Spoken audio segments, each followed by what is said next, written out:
Hi everybody, today I'll show you how to post a story on Instagram. So let's begin. So as you can see here that we are already inside our Instagram profile. Now to post a story, the steps are pretty simple.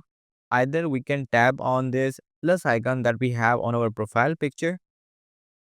So from here, we can actually add any picture from our gallery to the story. We can do that. Or either if you want to go here with your camera, like you want to record something, you want to capture something, you can simply tap on that. And now you will be able to record your story. You can record the video and you can also capture a picture here. So you're going to simply capture this. And what we can do, we can simply tap on this icon that is along with the close friend. And here I can simply tap on the share button. We're going to tap on the done again. And now our story has been uploaded. So I just need to refresh this. And you can see here, if I tap on my profile picture here, you can see here that we have posted a story on our Instagram.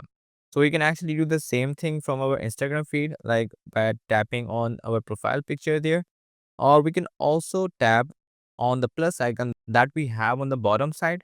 So we can simply tap on that as well, and you can repeat the process here as well.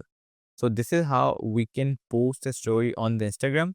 So if you really find this video useful, hit the like button and subscribe the channel.